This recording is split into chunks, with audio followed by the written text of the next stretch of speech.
Well, good day, YouTube, and welcome to another episode of the Albino Rhino Beer Review. Today's beer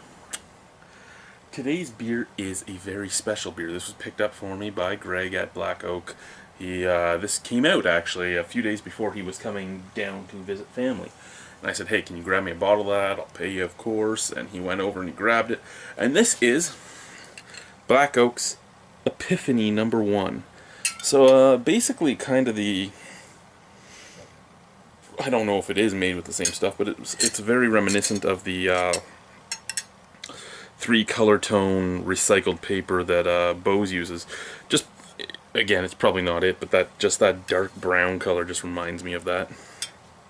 So Epiphany number 1 is a Belgian-style quadruple, aged on cherrywood. Now, I love cherrywood. I love cherrywood meats. I love cherrywood beer. I love cherrywood everything. So I'm actually excited about this. 650 milliliters, 9.5% alcohol, extra strong beer. They do sell these. It was $10 a bottle, $9.95 or $10.95, so $10 or $11. I don't remember. But I'm bringing that up because I do talk about value for your money quite often. So I'm kind of excited to try this, and I'm hoping it's great. I've heard some great things about it. So Epiphany number 1 from Black Oak. And that $10 or $11 is for a 650. These are 650s. These aren't 500s. Let's just push that over to the side. Here we go.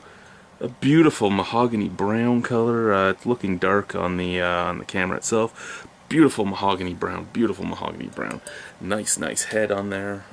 It went away pretty fast, but it's a nice color.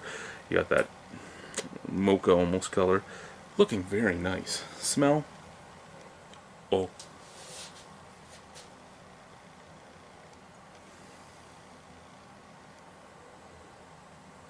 Okay.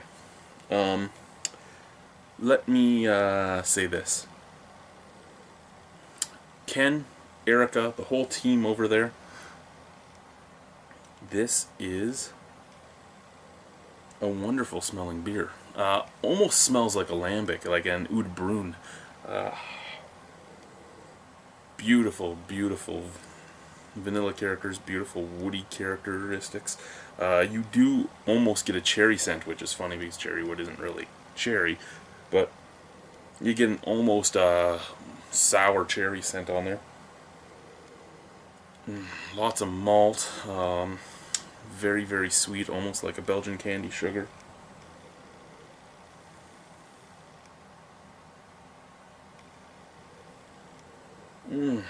This is amazing smelling. I gotta try it. Cheers, guys.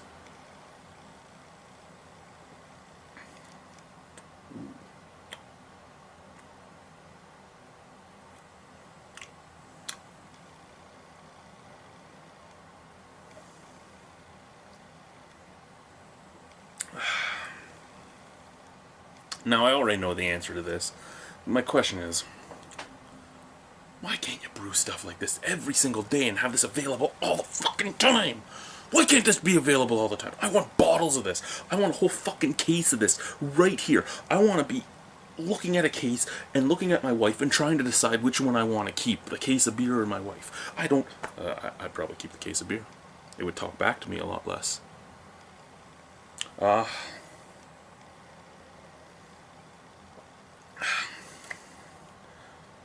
Beautiful, amazing maltiness, a nice touch of sweetness in there, good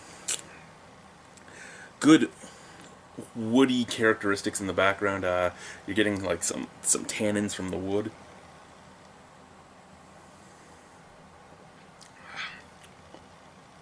Very much a sipping beer. This is fairly warm now. It's been out of my fridge for about 2 hours, and just things are popping.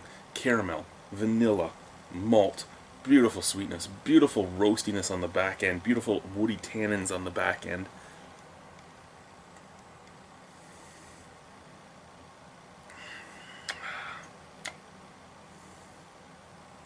You know, in all honesty, this is probably the best Belgian quad I've ever had made in North America. think Rochefort 10 would probably be my favorite all time, but this is very, very similar to that. More expensive than Rochefort 10, but a much bigger bottle.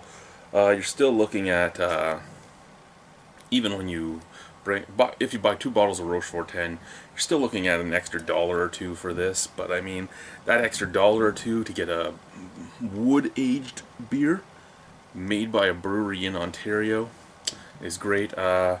E said it best. Teku Murray, as we call him. He said, "Do not buy local from your craft brewery just because it's local from your craft brewery. Buy it local from your craft brewery because it's good." And it's a very true thing, especially with the amount of breweries we have right now. There's so much competition. There's so many beers out there. There's so many breweries out there that you can always find some amazing beers from some amazing people. And this is an amazing beer from some amazing people. And I would all the time pay the extra $2 for this over buying 2 bottles of Rochefort 10. All the time. That's just, first off, I'm supporting some great people who have some great skill, obviously. I mean, the Nut Brown and the Pale Ale, I like the Nut Brown. I'm not a huge fan of the Pale Ale, but that's their standards. I know why they're there. I know that's how they got into the market.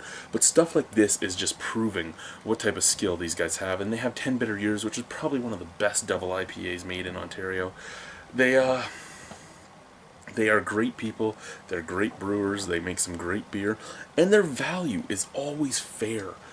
You don't walk in and see some weird price on their beer and go, why is that there? Ken is always fair with his pricing, and that's great. He makes it very accessible to people, be it beer dweebs or people trying to get into it. He makes this beer accessible, and this beer is great. If he still has any, you have to get this. If he doesn't have any, Ken, make some fucking more. Make some more or I'm going to gore you. This has been the Albino Rhino. Bye.